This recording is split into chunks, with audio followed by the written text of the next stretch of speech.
Hi friends, welcome back to our channel. இது வந்து ஒரு 2 நாளைக்கு முன்னாடி எடுத்த வீடியோ தான்.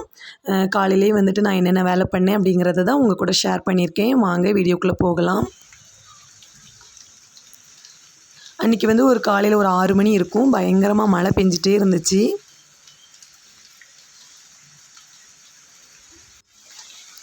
அடிக்கிற மழைக்கு வந்து இழுத்து போர்த்திட்டு தூங்கணும் போல தான் இருந்துச்சு. குழந்தைங்கள ஸ்கூலுக்கு அனுப்பணும், ஹஸ்பண்டை வேலைக்கு அனுப்பணும் அப்படிங்கிறதுனால நான் வந்து கிச்சன் வேலை ஆரம்பிச்சிட்டேன். ஃபஸ்ட்டு வந்து பார்த்திங்கன்னா டீ தான் போட்டிருக்கேன். டீ போட்டு வந்துட்டு எனக்கு மட்டும் நான் வந்து ஒரு கிளாஸில் ஊற்றிட்டு நான் வந்து மழையை ரசிச்சுட்டே வந்துட்டு காஃபியை வந்து குடித்து முடிச்சிட்டேன். குழந்தைங்கள்லாம் வந்துட்டு கொஞ்சம் லேட்டாக தான் எழும்புவாங்க. அதுக்கப்புறம் பார்த்திங்கன்னா லஞ்ச் வேலை வந்து ஸ்டார்ட் பண்ணிட்டேன். நான் வந்து இன்றைக்கி சாம்பாரும் இந்த குடமிளகா பொரியலும் தான் நான் வந்து இன்றைக்கி பண்ண போகிறேன். நான் வந்து ஃப்ரிட்ஜிலேருந்து ஒரு 3 குடமிளகா வந்து எடுத்து வச்சுருக்கேன். அதை வந்து குட்டி குட்டியாக கட் பண்ணி வந்துட்டு பொரியல் பண்ண ஆரம்பிச்சிட்டேன். அதுக்கப்புறம் இன்னொரு பக்கம் சாம்பார் காய்கறியுமே நான் வந்துட்டு எடுத்து நான் வந்து தண்ணியில் போட்டு வச்சுருக்கேன். இன்னொரு பக்கம் பார்த்திங்கன்னா குக்கரில் பருப்பு, அப்புறமா தக்காளி, அப்புறம் பச்சை மிளகா, அதுக்கப்புறம் உள்ளி எல்லாமே வந்துட்டு நான் இன்னொரு பக்கம் வேக வச்சுருக்கேன். குடமிளகா வந்து ரெடி ஆகிட்டு கடைசியாக வந்து தேங்காய் துருவி போட்டு வந்து நான் இறக்கி வச்சுட்டேன். இன்னொரு பக்கம் நான் வந்து பருப்பு வந்து வெந்துட்டுருக்கு. இன்னொரு சைடில் வந்து நான் வந்து சாம்பார் காயையுமே வந்து கட் பண்ணிகிட்ருக்கேன். நம்ம வந்து பருப்பு வெந்தோடனேயுமே வந்துட்டு இந்த காய்கறியெல்லாம் அதில் போட்டுட்டோம் அப்படின்னா சாம்பார் ஈஸியாக வந்துட்டு முடிஞ்சிரும். சாம்பார் வந்து பண்ணுறது ரொம்ப ஈஸியான வேலை தான். அதுக்கப்புறம் பார்த்திங்கன்னா என்னோடய பையனுக்கு வந்து உடம்பு சரியில்லை. அவனுக்கு வந்து வாந்தி, அதுக்கப்புறமா லூஸ் மோஷன்லாம் இருந்துச்சு. அவன் காலையிலே எழுந்துச்சி வந்துட்டான். அவனுக்கு வந்து நான் காலையிலே டீ கொடுக்க வேண்டாம் அப்படின்ட்டு காலையிலேயே வந்து சோறு வடித்த கஞ்சி தண்ணி இருந்துச்சு. அதில் வந்து கல் உப்பு போட்டு அவனுக்கு நான் கலக்கி கொடுத்துட்டேன். முந்தின நாள் அவன் எதுவுமே சாப்பிடலை. ரொம்ப பசியாக இருந்தனால அவன் வந்து குடிச்சிட்டான். அதுக்கப்புறம் நான் வந்து ஆப்பத்துக்குள்ளே மாவையுமே வந்து எடுத்து கலக்கி வச்சுட்டேன். எங்கள் மாமியார் வந்து அவங்க வீட்டில் பீட்ரூட் வச்சுருந்தாங்கன்ட்டு எடுத்துக்கொண்டு கொடுத்தாங்க. ஃபஸ்ட்டு வந்து என்னோடய பொண்ணுக்கு மட்டும் ஸ்கூலுக்கு போகிறா. இவன் வந்து தம்பியை ஸ்கூலுக்கு விடலை. அவளுக்கு மட்டும் நான் வந்து ஆப்பம் வந்து ஊற்றி சாப்பிட்றதுக்கு கொடுத்துட்டேன். அதுக்கப்புறம் அவளுக்கு வந்து ஸ்நாக்ஸ் பாக்ஸ், லஞ்ச் பாக்ஸ் எல்லாமே பேக் பண்ணி கொடுத்துட்டேன்.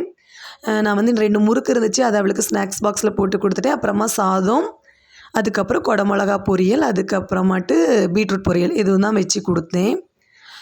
நான் வந்து குழம்பு வந்து தனியாக ஒரு பாத்திரத்தில் சாம்பார் வந்து அவளுக்கு ஊற்றி கொடுத்துட்டேன். அவள் வந்து 2nd ஸ்டாண்டர்ட் படிக்கிறா. அவள் வந்து இப்போது நான் சாப்பாட்டிலே கலந்து கொடுக்க மாட்டேன், தனியாக கொடுப்பேன். அவளே ஊற்றி அவளுக்கு தேவைக்கு ஊற்றி சாப்பிட்டுப்பாள். அப்புறமா அவளை ஸ்கூலுக்கெல்லாம் அனுப்பி முடிச்சதுக்கப்புறமா எனக்கும் தம்பிக்கும் நான் வந்து ஆப்பம் சுட்டு எடுத்து வச்சுருக்கேன். தம்பி ஸ்கூலுக்கு போக ஆரம்பித்ததுலேருந்தே பார்த்திங்கன்னா ஒரு ஃப்ரீயாக இருக்கிற நேரத்துலலாம் ஒரு நோட்டு, அதுக்கப்புறம் ஒரு பென்சில் எடுத்துகிட்டு வந்து ஸ்கூலில் சொல்லி கொடுத்ததெல்லாம் உட்காந்து பண்ணிகிட்ருப்பான். நான் அதுக்கப்புறம் இன்றைக்கி அவனுக்கு உடம்பு சரியில்லை. அவன் இன்றைக்கி என் கூடவே இருக்கிறதுனால இன்றைக்கி பெருசாக கிச்சனுக்குள்ளே நான் வந்து கொஞ்சம் லேட்டாக தான் வந்தேன். அவன் கூடவே பாதி நேரம் போயிடுச்சு. அதுக்கப்புறமா லேட்டாக தான் கிச்சனுக்குள்ளே வந்தேன். வந்தோடனேயுமே ஆப்பம் சுட்டுட்டு மீதி இருந்த மாவை தூக்கி ஃப்ரிட்ஜில் வச்சுட்டேன். அடுத்த நாளைக்கு நம்ம வந்து எடுத்துக்கலாம். அதுக்கப்புறம் வந்து பாத்திரம் கழுவக்கூடிய வேலை தான். பாத்திரத்தை கழுவிட்டு அதுக்கப்புறமா மீன் குழம்பு வைக்கணும். இன்றைக்கி வந்து நான் மீன் குழம்பு வந்து வறுத்து அரைச்சி வைக்க போகிறேன். நம்ம டெய்லி வந்து ஒரே மாதிரி வைக்கிறது போர் அடிக்கும் இல்லையா? அதனால் இன்றைக்கி டிஃப்ரெண்ட்டாக வைக்கலாம் அப்படின்ட்டு நான் வந்து வறுத்து அரைச்சி வைக்க போகிறேன். பாத்திரம்லாம் கழுவி எடுத்துட்டேன். அதுக்கப்புறமா வந்து மீனுமே நான் வந்து கழுவிட்டு அதுக்கப்புறமா தான் சிங்கெல்லாமே தேய்ச்சி கழுவினேன். நம்ம பாத்திரத்தை கழுவிட்டு சிங்கை கழுவிட்டு மறுபடியும் மீன் கழுவிட்டு இன்னொரு வாட்டி கழுவ வேண்டி வரும் இல்லையா? அதனால் மீனையுமே கழுவிட்டு ஒரேடியாக நான் வந்து கிச்சன் வந்து க்ளீன் பண்ணிட்டேன். இன்றைக்கி வந்து சாலை மீன் தான் வாங்கியிருந்துச்சு. சாலை மீன் வந்து வறுத்தரைச்சி மாங்காய்லாம் போட்டு வச்சோம் அப்படின்னா ரொம்ப டேஸ்ட்டாக இருக்கும். நீங்களுமே வந்துட்டு ட்ரை பண்ணி பாருங்கள், சூப்பராக இருக்கும். இதுக்கப்புறம் கொஞ்சம் க்ளீனிங் மேலே இருந்தது எல்லாத்தையுமே முடிச்சிட்டேன். மீன் குழம்பு வைக்கிறதுக்கு வந்து ஒரு எலுமிச்சம்பழம் சைஸுக்கு வந்துட்டு பார்த்திங்கன்னா புளி வந்து ஊற போட்டிருக்கேன்.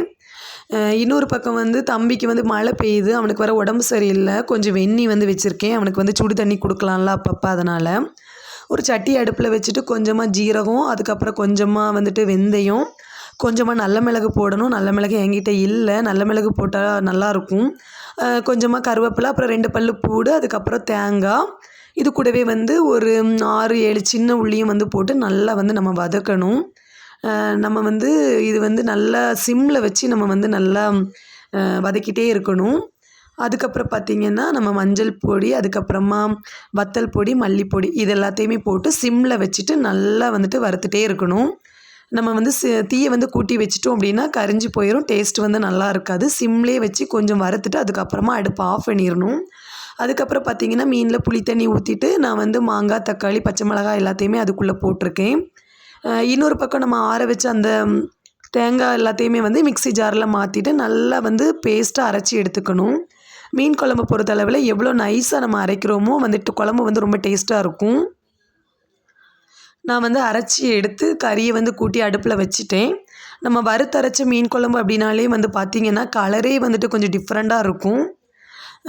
சூப்பராக கொதித்து வந்துட்டு மேலே வந்து நெய்யெல்லாம் படர்ந்து வந்திருக்கு பார்த்திங்களா. இந்த ஸ்டேஜ் வந்தோடனே பார்த்திங்கன்னா கருவேப்பிலை போட்டுட்டு அதுக்கப்புறமா அடுப்பை ஆஃப் பண்ணி நம்ம வச்சிட்டோம் அப்படின்னா வந்துட்டு குழம்பு ரெடி ஆயிரும். இன்றைக்கி வந்து எங்கள் வீட்டில் வந்து மீன் குழம்பு வந்து நான் இப்படி தான் வச்சேன். நீங்களுமே ஒரு வாட்டி ட்ரை பண்ணி பாருங்கள், நல்லாயிருக்கும். என்னோடய வீடியோ பிடிச்சிருந்தா அப்படின்னா லைக் பண்ணுங்கள், ஷேர் பண்ணுங்கள், கமெண்ட் பண்ணுங்கள். இந்த வீடியோவில் தான் ஃப்ரெண்ட்ஸ், இன்னொரு வீடியோவில் சந்திக்கலாம்.